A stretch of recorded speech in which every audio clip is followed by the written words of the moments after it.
welcome back to Endurance Icons, where we talk to athletes who are crushing it in the world of endurance sports. Today, I am fangirling because we are sitting down with Lucy Bartholomew. She is an incredible world-renowned ultra distance runner, and she also is an Ironman triathlete. So welcome, Lucy. We're so excited to have you on the show. Thank you so much for having me. I'm really looking forward to it. Well, thank you. So firstly, how are you feeling? We know that you just came off a 100K race. You were sharing a few stories before we got started, but how's your week been? How are you feeling? Yeah, I actually would say I feel better post 100K than going into the 100K. I'd been sick going into it. I wasn't sure if I was going to line up.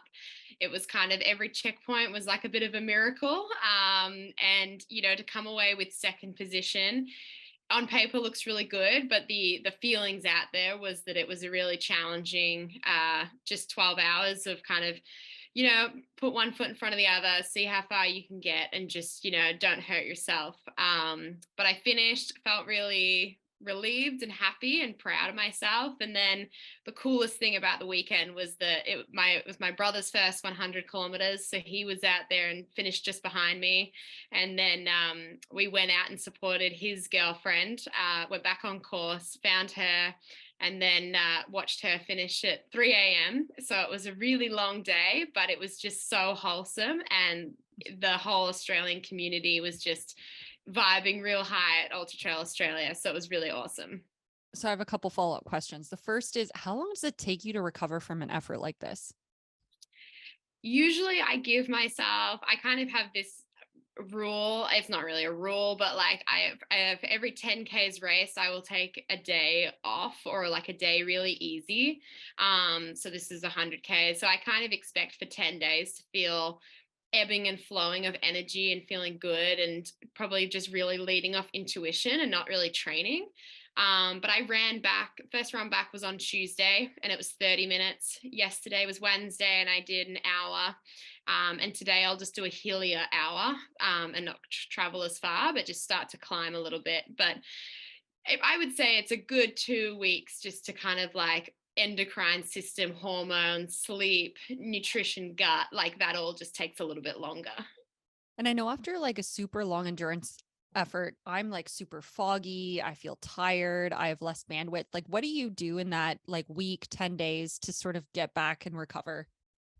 Totally. I feel like sometimes it's best to kind of, after being so amongst the community at an event, I feel like it's always good to kind of like retreat to my home and not get on anyone's nerves. Cause like you say, your bandwidth is lower. And also, your immune system's not great. And so it's just kind of like being super aware about the situations you put yourself in.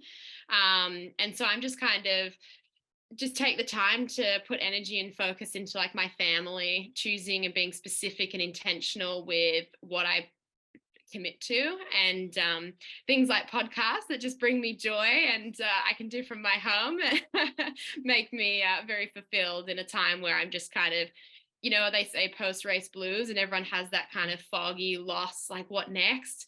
And I think it's really important to not just jump into the next thing. It's really important to just be like, regardless of how the race went, it wasn't my finest race ever, but it was still 100Ks. It was still 12 hours on my legs and in my body. And just to appreciate that for a glimpse of time, because it's just too easy to be like, I have a race in 3 weeks, like, let's go. Mhm. And I don't want to discount what running takes from the body and the heart. So the other thing that I wanted to check in on is you mentioned that it wasn't a race that went over, like you didn't feel great out there. How early in the race did you not feel great? So I called my dad at 30Ks and said, it's just not happening today. Like I've been sick, and the one thing that's kind of been my ceiling in training has been my ability to like take deep breaths, and really my lung capacity has just been compromised. And so I was just feeling on the flat, it's okay. But when I start climbing, and in Ultra Trail Australia, there's a lot of stairs. And the minute I started going upstairs, I just felt this tightness and this inability to kind of react to the effort that it needed. And I'm not comfortable pushing that. And it's not safe to do anything that I'm not ready for. So I was just kind of like, okay, I'm just going to tell dad, like, I'll stop at the next checkpoint. And I actually messaged then the organizers, which are Ironman, and said, hey, can you, I've got ins at that place. And I said, can you pick me up? And they said, oh, it'll be a long wait to pick you up there, but we can pick you up at the 50K mark. And I was like, 50Ks is great. It's 20 more than what I really want to do. And it's 50 more than like I was envisioning a week ago. But, I got to the checkpoint at 50Ks and, they were there and they were just kind of like, dude, you're making up time and you don't look that bad. You're not stopping, and it was kind of like, we'll give you a hug, we'll capture some footage and we'll see you at the next checkpoint. And that's just how it rolled out. It was just kind of, I'd see them again and they're like, you're still not looking that bad and you're making up time. You've gained a few places. Like, what on earth are you going on about? Like, just put your head down and get to that finish line. And I just feel like it was the right person saying the right thing. These people I love and respect, and they've really taken me in. And to see me so broken and vulnerable, and they were just kind of like, yeah, you're not that bad, Lucy. Like, you're just in your own head at the moment. And if you slow down, your breathing will chill out and you'll get to that finish line. And I can't thank them enough for that. Well, that's such an incredible story. And it shows how great the community is and how important people are when you're like, you were ready to quit and they Oh, yeah. kept you going. But the other thing that I know about you from, following you for so many years is that you are a high achiever and you expect a lot of yourself. So, how do you work past having a race that doesn't feel good to you? Yeah, super, super challenging. And like, I think this is what everyone, and especially like the Ironman and my dad kind of saw in me is like, I was in my own head out there because I wasn't that bad, but I wanted to stop because to me it was better that I probably just didn't run myself into the ground and was able to maybe come back and get back into training quicker and wasn't going to cause any long lasting problems. And so I think it's really challenging. UTA is specifically challenging because I've won that race on my 21st birthday. I was the first place. I've run it and done all the events and I'm very well known. And I just felt like, especially on display when I was not performing. And I felt like they're like, oh, we've been waiting all day to cheer for you. And my reaction was, I'm so sorry to make you wait so long. And I was so like, oh, I'm letting these people down. And, people have been so excited that I was doing this race. And I don't know, I just wanted to perform. But at the same time, there was moments out there when I remembered when I did this race, I was 17 years old and I was so excited to finally get to race this race. The minimum age is 18, but I was 17 and 364 days or something. And they let me in. And I remember it getting dark, well before it got dark this year. And I was just like, you can compare, we always compare up. I was comparing to when I won. But if I compared to when I was 17 and just so jazzed that I was even allowed to do this race, and it took me 14 hours, and I was there with my reflective vest and head torch for so many hours. And this time, it was, it's just kind of like we're always comparing what like to the better. And it's just like, well, look at what you've come from, Lucy, and so just appreciating that, I think, is how I like internally deal with it. And then externally, I lean heavily on the volunteers and the other races. Inevitably people slow down and some people blow up and you come past them and you can go past in silence, or you can come past and share some words, share a few steps. And I was lucky enough to come up behind the 50K runners who were kind of at the back of the pack.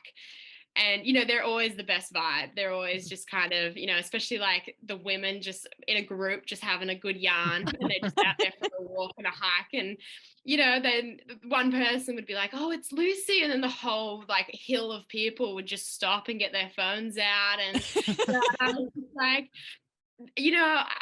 thought I was going to be super alone in this valley. I was a bit nervous about this section, but I'm not alone, man. Like, we're all out here. We're all digging deep in our own way. And it was just so special that there's so many moments where I was like, this is why I do this sport. And the achievement really means nothing, because seeing my brother run his first 100K, seeing his girlfriend Hannah finish, I mean, it kind of like, I didn't care where I finished. I got to be there and present for those things, which are so, so special to me. So one of the things that you brought up is, and we're going to get into how you started in a moment because it's such an extraordinary story, but you were relatively unknown when you started. That changed very quickly, but is there a big difference between running with anonymity and then running famous? Like, I think you mentioned like the fact that people are waiting for you. Like, what did you need to do with your mindset to adjust when people are on the sidelines waiting or suddenly everyone stops to take a photo of you? What does that do to the pressure of racing? Yeah, I mean it's a privilege and it's a beautiful thing to have people that want to stick around and wait in the woods just to see you run past and really not give you very much. Like, I'll give them a hi and then I've got to keep going. And so I'm really honored that that's the position I found myself in. But for sure, when media goes out that I'm attending a race, it just amounts this pressure. And I think back to a race I did earlier this year in New Zealand. I did a 100-mile race at the Tarawera Ultra, and I took my dad's entry. So for all everyone knew, Ash Bartholomew was running the race. And it was just brilliant because all the write-ups of the athletes competing, I wasn't mentioned. And it was only until I landed in New Zealand and everyone was like, oh, she must be, supporting her dad. And then I just kind of, I went to registration, picked up a bib, and that's like the day before people were like, hang on, what? And I was like, this is brilliant. I need to start signing up under my brother's name next time and just kind of slide in there. And you But did yeah, all right in that race. yes, and I had, and I think it was because I was like, no one knows I'm out here. No one's expecting anything. This is like very last minute. It really was just another event where I was like, just a few weeks before, it could be fun. And so, yeah, it's a really challenging thing to deal with, and I think people won't understand because it does feel like a lot of people run in the woods and trail running to not be seen. If you're running a road marathon, you expect lines of supporters and you're on display. It's track running. I can't think of nothing worse than like people just being able to see you at every moment. And so trail running for me is like, I get to go hide in the woods and checkpoints, you turn it on, you're like, everyone puts on a good display, runs out and then just starts walking when they go behind the trees. And I just kind of, but then to have people out amongst that, I don't know, it's like it feels like sometimes you need to like rise to that because I want to be known as someone who's super friendly and super nice, but at the same time I'm really tired and I'm really like I'm pushing and I'm trying to compete and I'm working through the mental stuff that comes with that. I'm trying to, am I doing too much? Am I going to be able to finish? I feel really terrible, and like everything on UTA was like exacerbated by the fact I had my period. So I was just like, anything could go anyway on this day. Like we're really playing with fire out here. Um, but it's it's a core, it's just the biggest privilege. And I wouldn't change it for the world. It's just that I need to compartmentalize that they're there for me to see me. They don't care. They just want to see that I'm there and I'm happy. And if I can bring them joy just by running past them and like saying hey and they can get a photo, then like far out. What an amazing ability to share with someone. So yeah, it adds to it. It definitely sometimes I'm like, I wish I could just go in unknown. But then a weekend like UTA happens and I'm like, I'm so incredibly blessed to have just the biggest family of support out there. And that's a really cool thing. That's amazing. And you burst on the scene. Like you've been fairly well known since the moment that you started running. I'm sure you've told this story a million times, but it's so good. Talk to us about how you started running, what that journey looked like. Yeah, definitely. And it's crazy because it actually comes from this race. So my dad signed up for this race in its second year. And I remember watching like my Superman dad get super nervous as he entered because he saw the mandatory gear list and, things like snake bandages and thermals. And he was like, where am I going? And so it was just a cool thing to see him kind of like be nervous and be scared and be a bit like show some emotion on that. And so he started training for it. And I was at school and kind of would hear about these weekend trips he was doing to get onto trails. And I was like, can I come? And he was like, yeah, I'm running like a rail trail. You can ride the bike and I'll run. And so we started doing that. And then as he needed to get onto more technical trails, I just couldn't ride them. So I was like, can I just run with you? I feel like I'm fit enough. And, in all honesty, I was like, you don't go that fast, Dad. Like being on the bike is like not helpful. I'm not riding very fast at all. And so I started running with him, and we would just go out, and we didn't have like a training plan. It was just kind of go until we were tired and hungry and over it. And so we just ran, and we talked about everything under the sun. I think everyone can attest to when you go for a run, and something about being in nature, running, not looking at someone in the eye, you can just have these conversations that you wouldn't have if you were like sitting across the dinner table from them. And so we just had this really special relationship going on. And then when he went up to the race, he said, well, you've been a part of the whole journey. Come up and you can crew me. And I was 14 years old, and he waved me off from the start as he went from the start line. And I was like, what the hell do I do for the next 20 hours? And I was like, well, I'm just going to follow some of the markers and get to the checkpoints, and I'll see him out there. And I put the backpack on of all the stuff he'd given me to, if I did manage to see him at checkpoints. And I just ran, and I ran the course, and I kind of cut some bits out to get ahead of him. And then I saw him at checkpoints, and it was my favorite thing, because I'd lay all this stuff out, and he'd come in and he'd be like, oh, Lucy, you should have seen the stairs I had to get up. And I was like, yeah, man, I did it. And do you really need 3 pairs of shoes in this bag? Like, what on earth have you got in here? And it was cool. So I got to see that, and then he'd leave, and then I'd run a bit more, cut across, and I got to see, like the winners, the people who were leading the race, and be so inspired by just how gracefully they navigated these trails. I saw the middle of the pack, people like my dad, just head down, getting it done. But it was really the back of the pack, just these women, men of all shapes and sizes just out there. And, they were walking through the woods. They had a handful of chips and a can of Coke, and they were just taking a selfie. And I was like, this is a sport. Like, this is incredible. I can eat and I can jog and walk, and I think this is what I want to do. So he finished, and he was just completely like in love with it, just had the best experience. And I kind of got home, and on the train home from the Blue Mountains down to Sydney Airport, I emailed every race director of 100Ks in Australia and said, I'm 14 years old, I'm nearly 15. Will you let me run? And all but one came back and said, yeah, we'll let you run. So the Surf Coast Century, when I was 15, was my first 100Ks side by side with my dad on the coastline of Victoria. Wow, so special. That is amazing. And I remember like you made headlines when that happened. People were talking about it. And there was also some controversy because people question the ability of a 15-year-old to run a distance like that, but you did it. So how did you handle those naysayers, especially at such a young age? Yeah, it was definitely super challenging, not just for me, but also for like my dad, because he was kind of a part of the whole situation. And it's really interesting. There was a group of school kids that were walking the 100Ks, but the fact that they were walking 100Ks, that was okay. It was the fact that I wanted to take 2 feet off the ground and run. And that was kind of like, whoa, we're not comfortable with that. That's not something people do. And she shouldn't be doing that.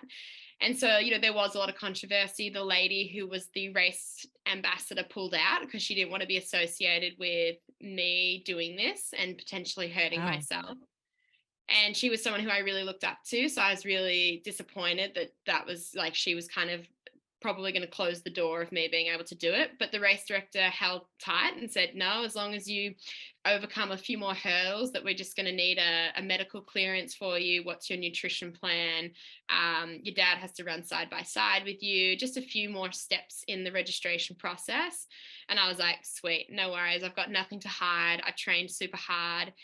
And, I kind of think of it now and I look back and I can understand people are always hesitant to what they don't know. And it's not a usual thing for a 15-year-old to want to run 100Ks. And there's can be a lot of bad reasons behind someone doing that. They're trying to hurt themselves or change themselves, or like it's not about building themselves up, it's about breaking themselves down. And the one thing that I remain super confident on is that I just loved it, and I was out there because I was just like, I've seen my dad do this, I want to do this, and maybe it'll be a one and done thing, but let me have this day, let me have this moment. And dad was getting criticism that he was like a bad parent for not kind of noticing that I clearly had like an exercise addiction or an eating disorder, or there was just a deeper rooted reason other than like she can't possibly just love running that much. And so I remember standing on the start line and dad saying to me, Lucy, there's a lot of people out there, they're going to want to pull you out because they want to be right. They want to say, look, she can't do it, she shouldn't do this, look, she looks tired, she's injured. And he's like, you've got to smile the whole way through this thing as a middle finger to them all, and to be like, I'm going to have the best time out here. I'm going to show you that like I love running. And honestly, I did. For 12 and a half hours, dad and I made our way along the coastline and it was probably the best day of my life, and I felt so strong and so empowered as a female. I felt so like welcomed and included from the community. And I just felt so supported from my dad and the race directors.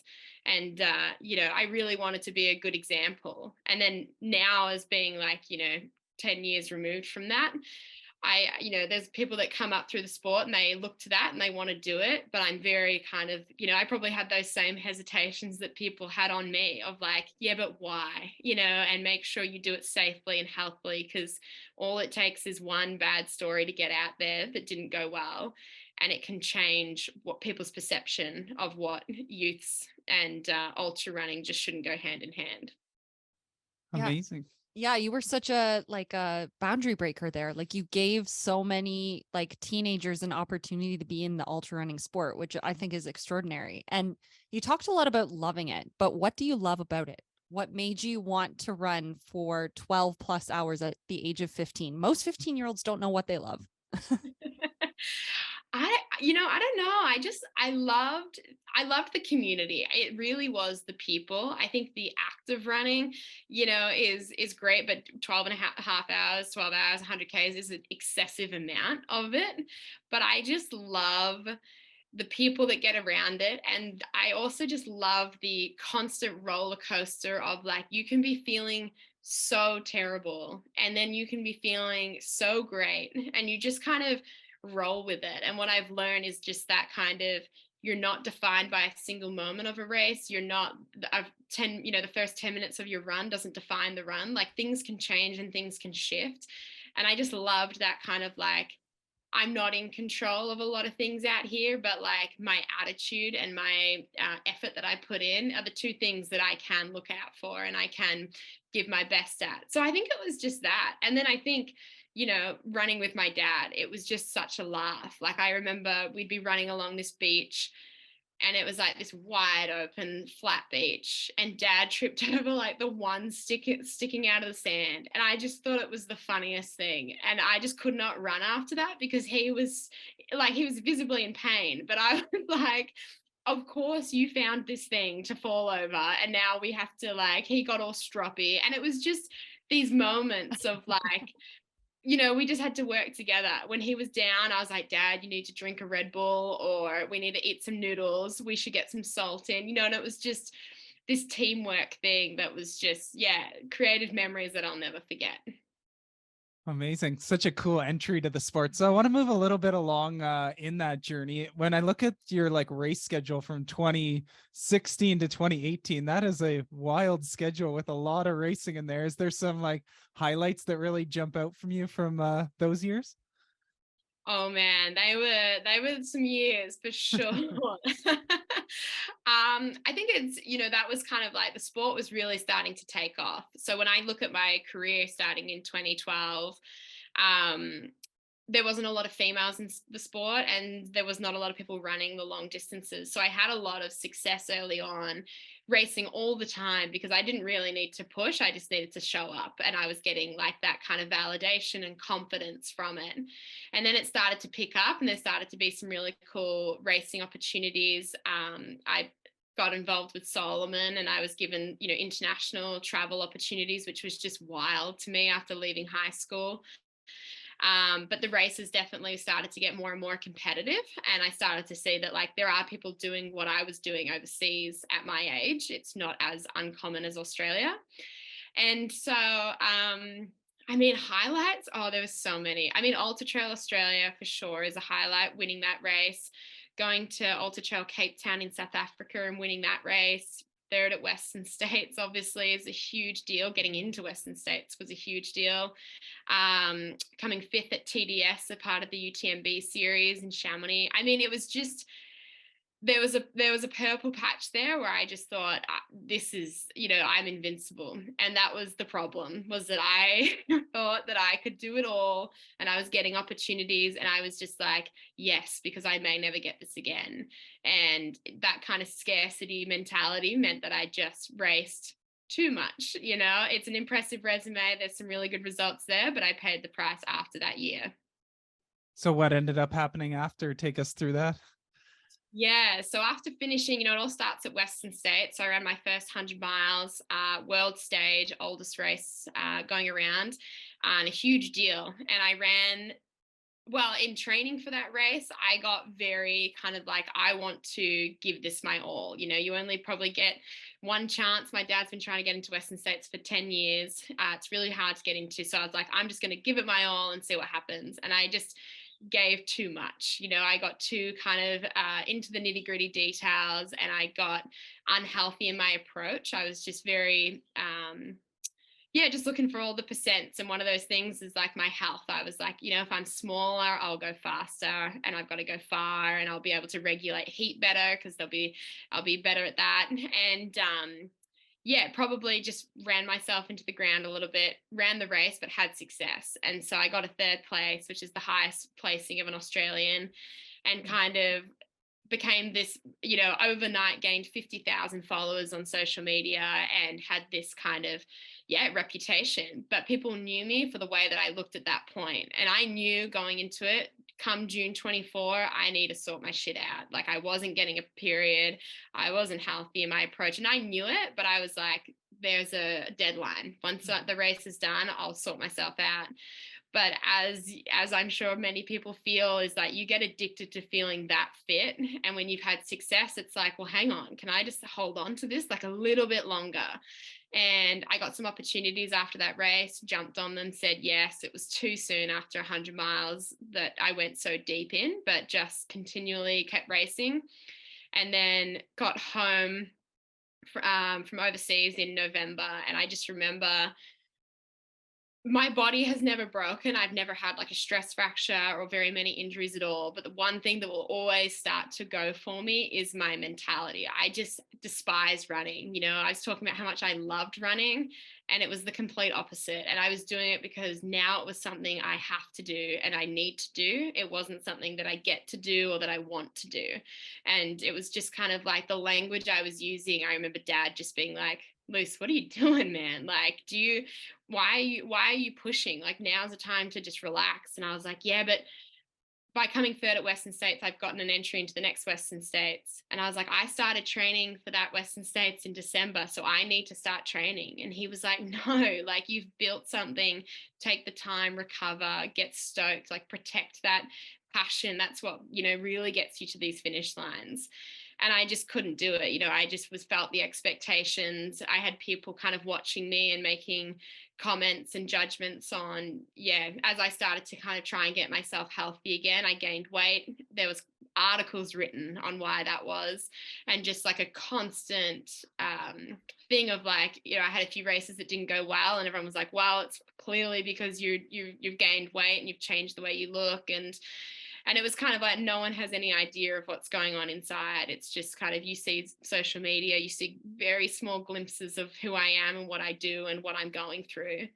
And so then I just had to knuckle down for what felt like probably 2 years of just kind of showing up and trying to just be authentic and be me and show up how I should be showing up and healthy, and just kind of deal with the backlash, the criticism, both my inner critic and the critics and the trolls in the world.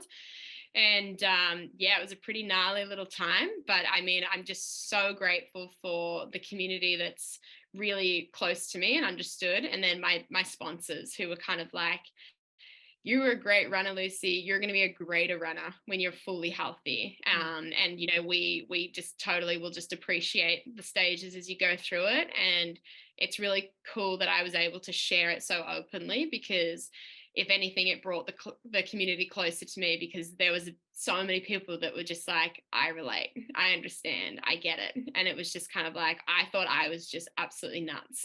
And now I'm at a point, you know, this year's probably the first year I've had a pretty good start to the season. And it's kind of like just the recovery of everything and like my attitude, you know, even though UTA didn't go well, I'm not like busting to get back out there. It's kind of like I appreciate that my body has endured the 100Ks and now it's recovering and it's doing it seamlessly and healthily. And I love the sport, but I'm not like antsy about where I sit and what I should be doing to kind of climb the ladder of success that doesn't exist.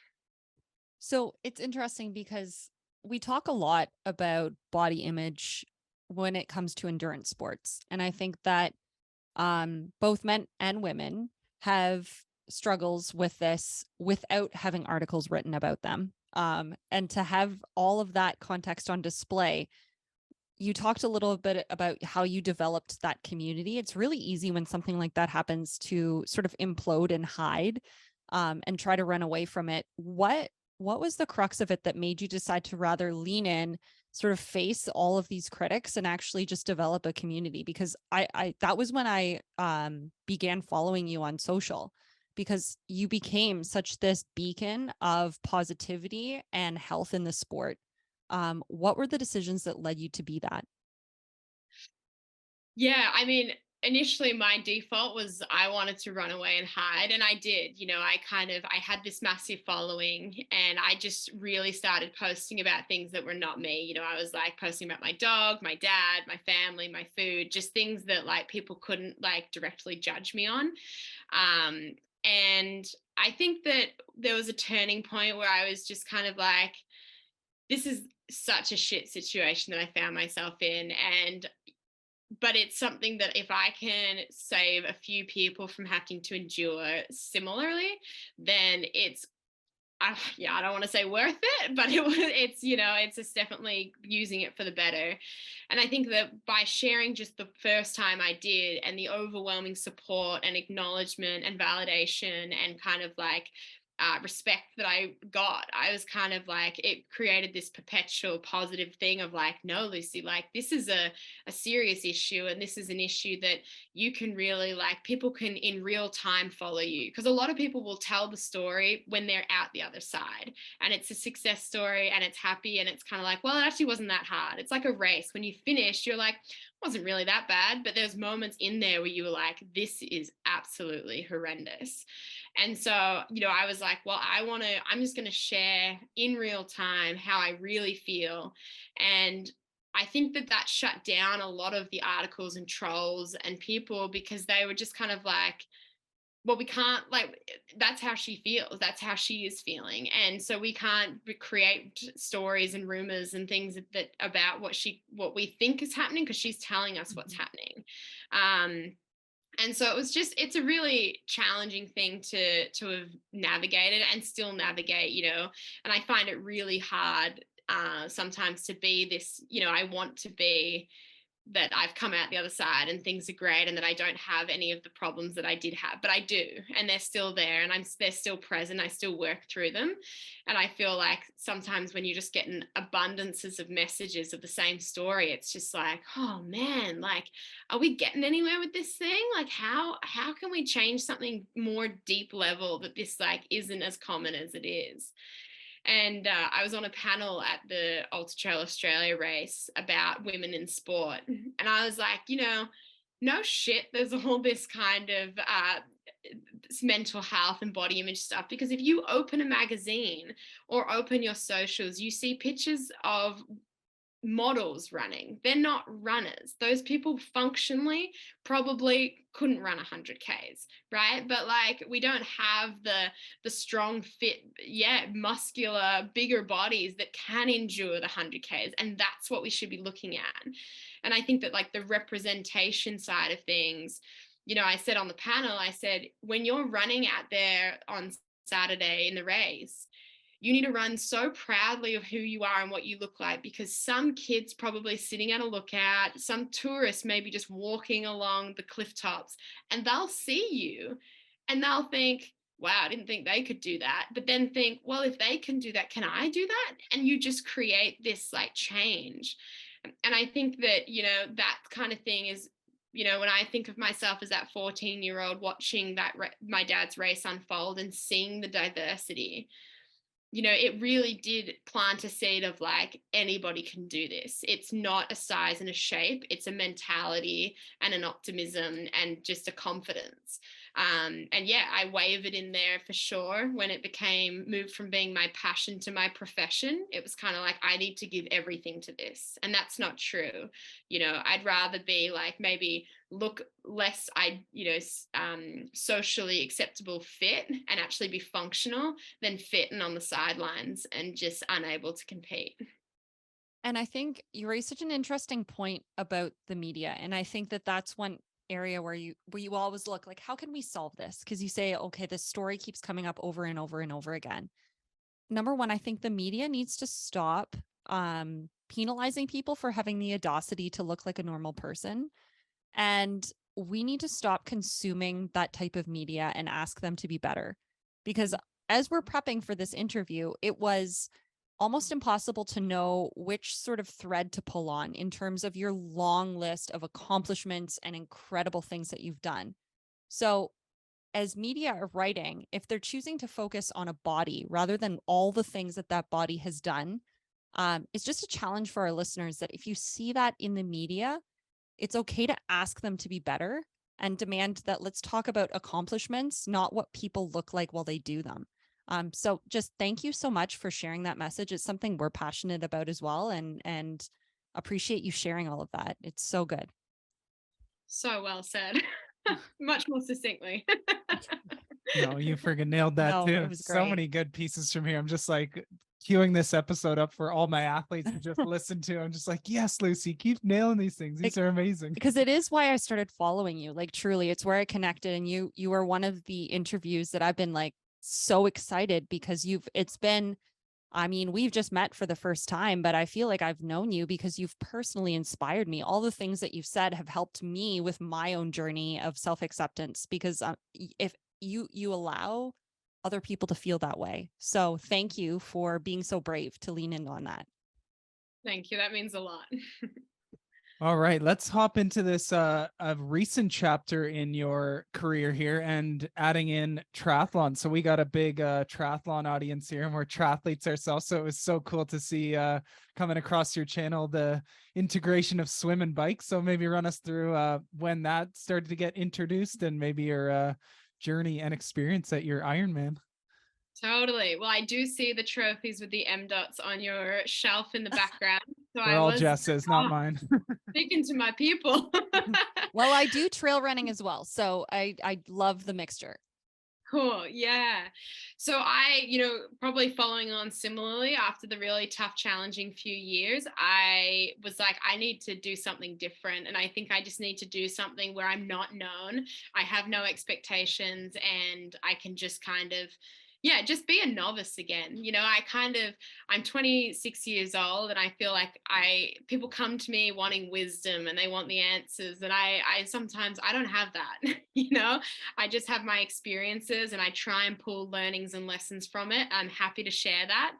But I also kind of I love being the curious type. And that's, I'm led in my whole career by curiosity. It's what gets me to start lines and what gets me through training runs. But when COVID happened and international racing shut down, I was like, okay, what can I do in Australia? And I was like, well, a lot of the trail races I've done, and I'm not super, super motivated by it. But I'd always wanted to do an Ironman. My dad's wanted to do an Ironman. We both have wanted to. And I come from like a little bit of like, I have swum, I wouldn't call me a swimmer, and I can ride a bike, I wouldn't call me a cyclist. But I actually reached out to Ironman and I was like, hey, you know, like which Ironman is a good one for your first one? I'm just looking around.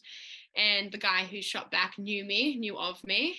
And he kind of said, oh, like you're interested in doing one? And I was like, yeah, but like just doing it, like not racing it.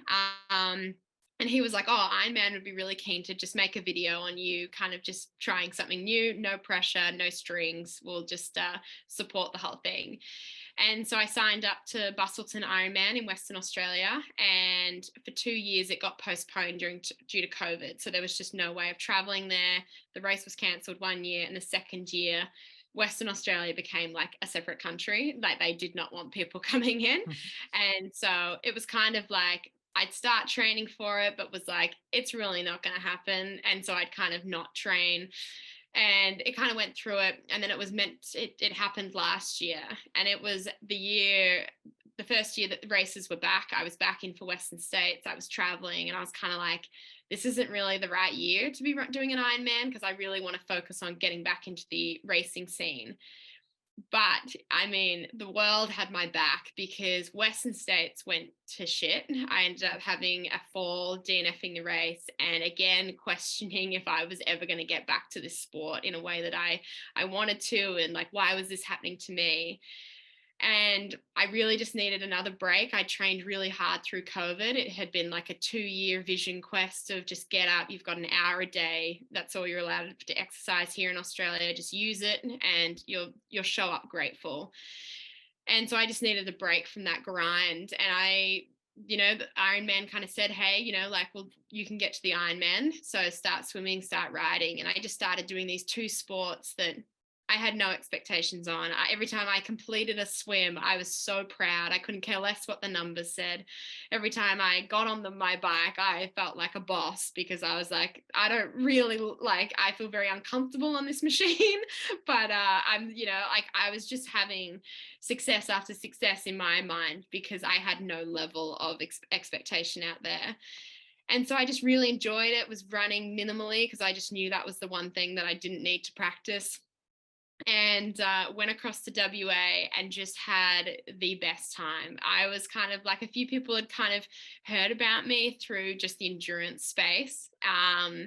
But I remember just going through the motions on race day and I'd like completed the swim and it was like the longest swim I'd ever done. And I was like, amazing. And then completed the cycle and I was like, it's like the longest cycle I've ever done. I was like, amazing. And then I remember racking my bike and just being like, a marathon, I can't wait. Like this is what I'm built for. And I remember running out and just being like, feeling at home and being like, I love running. I love that it's what I know, it's in my control. And I just was able to just run through past people and give my encouragement. There was people lined the boardwalk and just had, for the 10 hours and 20 minutes, just like the best time where it just flew by. And I finished absolutely empty tank. And I've never crossed a finish line with such bad, like no elegance at all. I was just the video is amazing. oh my goodness. I have seen people do that kind of like that where they start to fail and like I like crawl to the finish line. And I'm like, yeah, but I've run 100 miles and not done that. I've run 250 kilometers and never got to that point. But there was something about running past the finish line 8 times in this run. Every time was like just envision making that left-hand turn and going on that red carpet.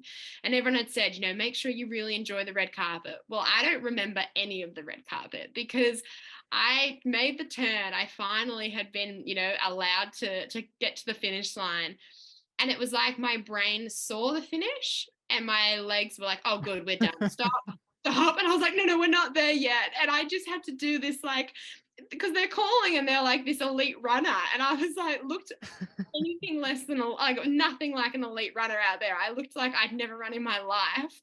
And crossed the finish line. And I was just so stoked. I just had the best time. And then went to the roll down of qualification spots and because Kona's all women this year, there's a few more spots per age group, and was offered the chance to do it again, which I took and I paid for, and now it's kind of part of my season this year. We'll see you there. Are you going to be there? Yes, I'll be in Kona. It'll be great to meet you in person. I'm so glad to know someone. I'm terrified. It's going to be so great. It's my very first Kona as well. So as we learn along the way, it'll be 2 first timers at Kona. Oh, we'll have to do another podcast and just talk all about it. A live one on the beach in Kona. Yes, after the race, what did we learn? Yeah, acai bowls and all. I'm excited. No, it'll be great. So we'll have to connect there. Like I said earlier, it's so hard to know what accomplishment to talk about because you have so many. You jumped over one of the things that you did during the pandemic. You mentioned you could only train for an hour, but you actually created this whole beautiful video called Running Out. Talk to me a little bit about that. Yeah. So when we were in lockdown, I was looking at things to do in Australia, and there's this long trail called the Lara Pinta. It's 250 kilometers and runs in the Northern Territory, so in the desert in the middle of Australia. And it was like a goal that if we were bound to Australia but could travel within, it's something that I would have been interested to do. And like how I was going to do it was very kind of up in the air. There's like, it takes 14 days to hike it generally. And part of me was like, I'm going to do it all in one go. And then part of me was like, Lucy, you're running an hour a day. Like your weeks are 7 hours. Good luck trying to run for 250 Ks nonstop. But as the project evolved and we got the permission to travel to the Lara Pinta, which you couldn't get more socially distanced than out in the middle of the desert on the Lara Pinta Trail. And I just kind of thought, you know what, I'm just going to see how far I can run and just go in one hit. It was, I mean, the film really highlights how gnarly it got out there. It was just an incredible time of, they had a big downpour of rain, so our whole project got extended by a week. And it meant that the riverbeds were full of water. And I was like, this is a miracle. This is just going to be a completely different experience to what I'd heard of the Lara Pinta. And then, but by the time I'd started and I actually ran to the section of the trails, it's so hot out there. It gets up to 45 degrees. Wow. The water had pretty much evaporated. And so I was running with intention of there's going to be water there. I've been told that the river has got water. How good. And I actually got there and it was a complete dry riverbed. And I was just, found myself 8 hours without water in 40-degree heat, trying to lick my tears because I was like, this has got to be hydration in some way, and just a total vision quest, but one of those extraordinary experiences where I probably drew a lot of it for the race on the weekend, where it was just kind of like, it's not over until it's over. Like, give yourself the chance, just slow down. When you do get to water, drink the water. When you do get some food, eat lots, just do what you can to help yourself move forward. And again, community comes back to it. Like for the last 20 Ks, I had the Alice Springs community come out. This women's group ran with me the whole time. I say run, it was more of a walk.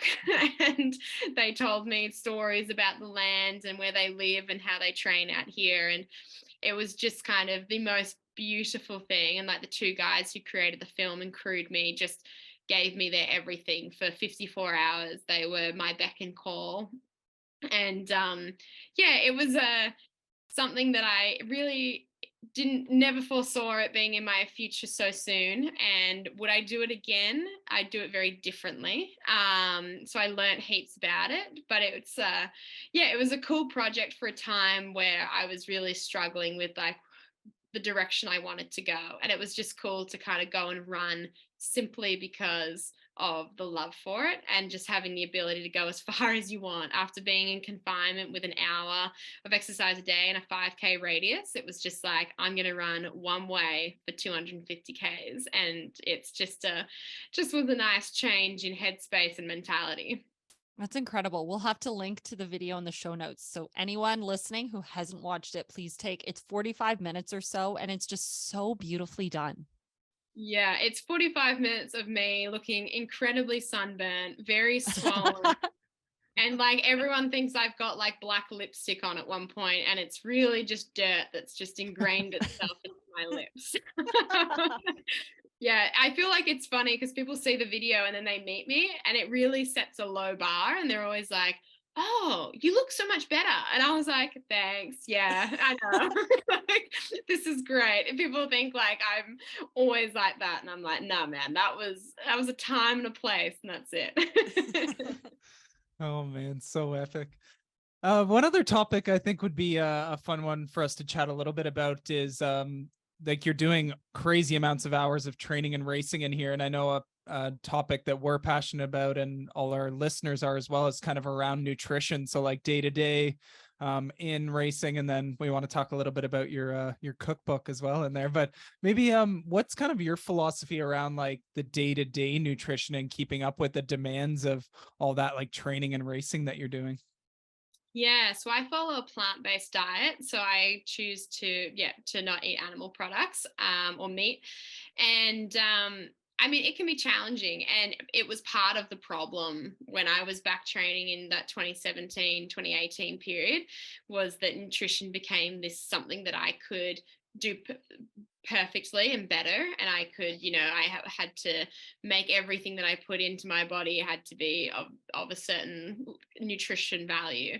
And, now it's kind of like something's better than nothing always. And, eat too much sometimes, eat not enough never, and it's kind of like just you've got to, your body knows what it needs. I think we've got to come back to intuition on like your body is actually very smart and it wants the best for you and it wants you to achieve your goals. It's going to do its best and do everything it can to adapt and to prepare and to build and to be strong. And you've got to feed that engine just like a car. You've got to put fuel in the tank, and sometimes it's not the fuel you maybe want to put in or you necessarily feel like after a training session, but you've just got to put something in to really reap those benefits. And so, day to day, it's just like a constant, just having things ready, having food in the fridge, having listening to my body and being like, okay, I want this, I'm gonna have this, and not depriving anything that I would want or need. And so it's just kind of like, it's nothing revolutionary, I'm eating oats, I'm eating salads, I'm eating rice, I'm eating chocolate, I'm Watermelons.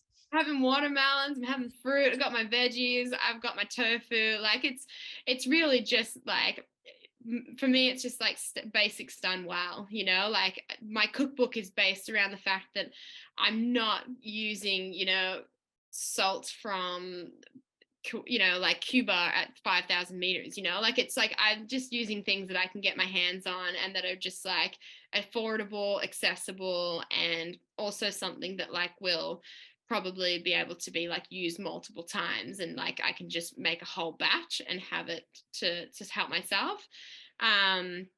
And then within racing, I'm using when you're running that long, it's kind of like whatever will sit is fantastic. And it changes from race to race, conditions to conditions. In the race I did in New Zealand, all my nutrition didn't arrive. It was getting shipped there. And I, for a brief moment, was like, my race is going to go terribly. Like, what am I going to eat? Because all I know is that I use Spring Energy products.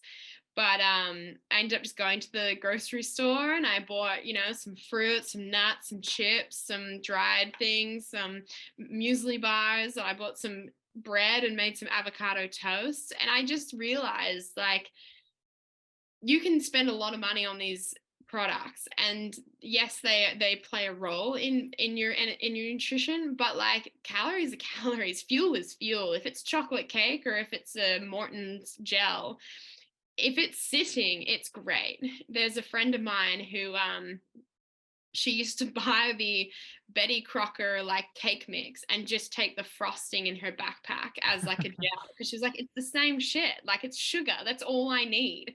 And I was just like, You're so right. Like we're here just trying to like find these 1%, and like in the ultra running world, you have time, you can digest things. You don't need to be having that super hit to the bloodstream. So just find what works and find something that's just got energy in it and makes you feel and be able to move forward.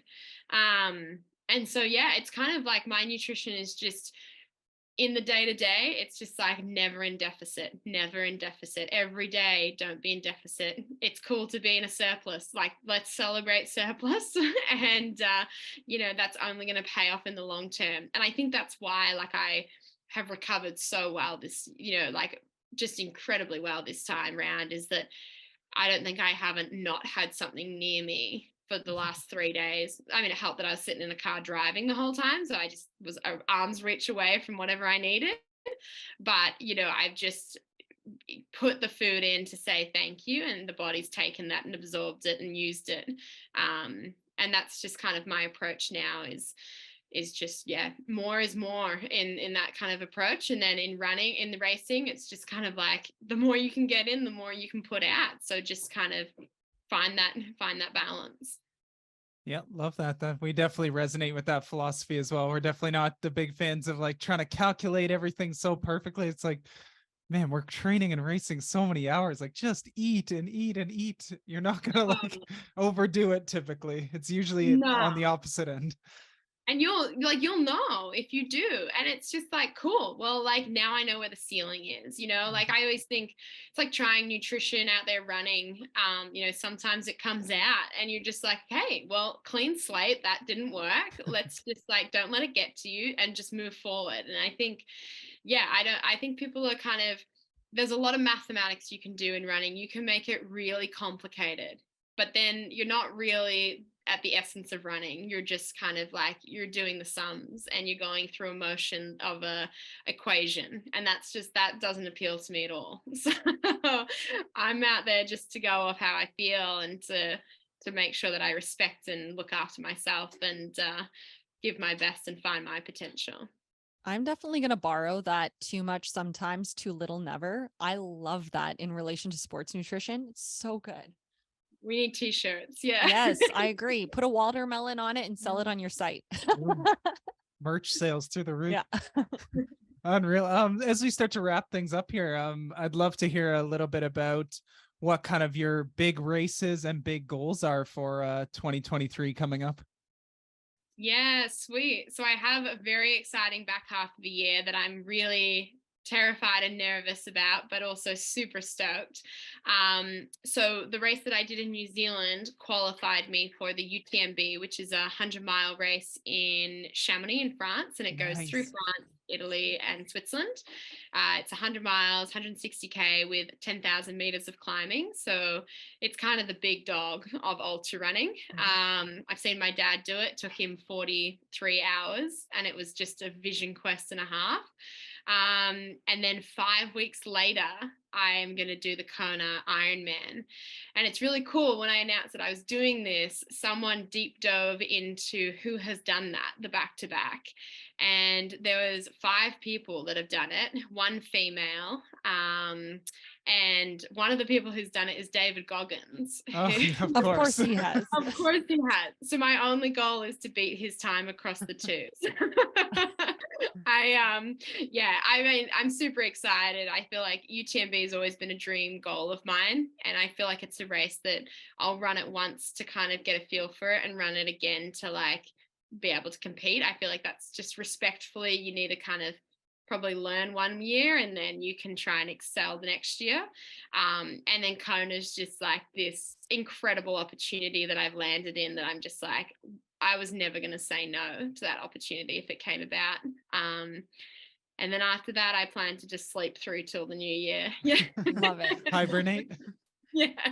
The one thing I know, we're talking about race goals for 2023. I know this is very strange to run to your race or jump to your race goals of 2019, but I have to just say your blog post, and we can link to that as well, where you sum up the year after you were reflecting on, your difficult time immediately after in 2019, after you described, all the difficult things that you went through.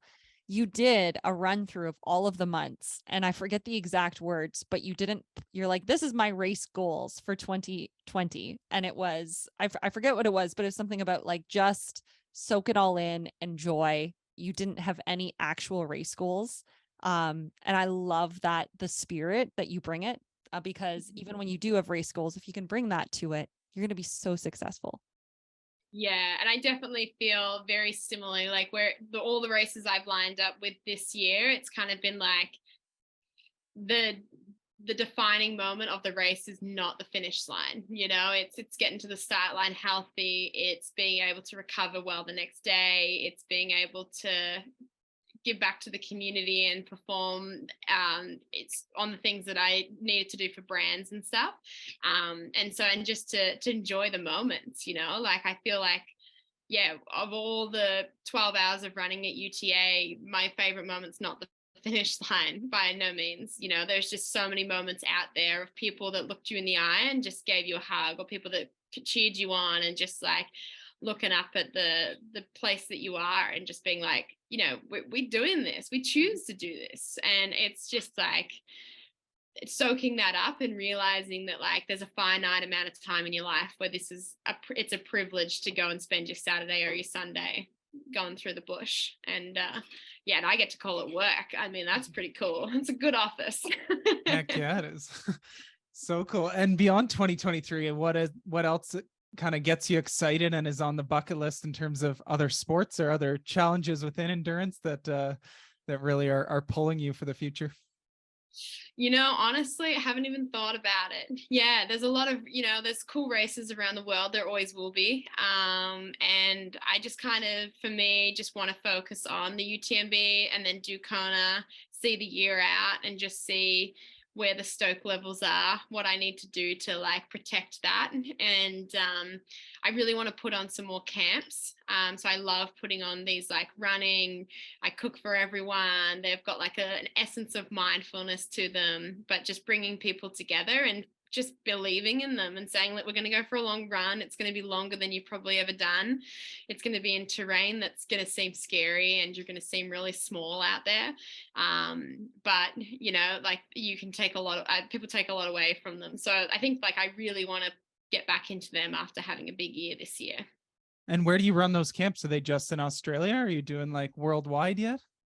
No, I've done a few worldwide. So I've done South Africa, and then I've got a few that I'd love to I want to do some in America and then some in Europe. So I've got some like, yeah, I really want to take them more globally because it brings me the biggest joy of all is to host them and to bring people together from all walks of life. Yeah. Well, I think you need to add Canada to that list too. We would There we come go. attend a camp like that, and for sure we got some sweet trails, especially Western Canada out of I'm BC. in. I've always wanted to come, so for sure. I love it. It needs to happen. All right. As we wrap up here, one of the questions we always ask, we're called Endurance Icons, the podcast. So we always like to find out who inspires people. So who is your endurance icon? Oh, I think for sure, and I'm not just saying this because he's in the next room, but I would say my dad. Definitely. I think he's just got into Western States after 10 years of trying to get in. So he's 61 years old. He's running 100 miles, and it's been really cool to see him kind of like, obviously I knew when he was running marathons, he was like a 30-year-old. He's running 3-hour marathons. He was incredible. And then to kind of see him accept the the process of aging and not try and fight it and not try and train like the 40-year-old self and just train as a 60-year-old. And it's just like really cool and inspiring every day. The guy just gets up, gets at it, and he's going to get to run his dream race in June, and I get to be there and support and crew him. But yeah, I mean, yeah, it's pretty incredible to live with your biggest inspiration and call it your dad as well. Oh man, what a great choice. And yeah, it's such a cool journey to see the bond you guys have forged through these amazing endurance experiences. So cool to watch. And finally, what is the best way people can follow along on your journey for all the epic things you have coming up this year and beyond? Yeah, definitely. So definitely Instagram's my most active platform. So that's Lucy_Bartholomew. Facebook is purely just a copy of Instagram, so you don't need to do both. One or the other is fine. Strava is where you'll find my training, just Lucy Bartholomew. And then I do have a website, but I have not updated it in a long time. But yeah, they're the main places. Amazing. Well, Lucy, thank you so much for this. So much amazing wisdom and some awesome stories today. It was so awesome to have you on the show. We're looking forward to following your journey, and hopefully we get to hang out with you in Kona coming up in October. I'm so excited to hear you'll be there. I feel much more at ease now that I'll know someone. I feel like it's like the big pond and I'll be a very small fish, but I'm really looking forward to it. And thanks so much for having me on. It's been such a great way to start the day. Wow. How great was that? I always learn so much from these endurance icons. If you enjoyed the podcast as well, please consider liking us across social media, subscribing to us on YouTube, or giving us a 5-star rating on wherever you listen to your podcasts. We appreciate you and your support so much. We wish you happy training, and we'll see you back next week.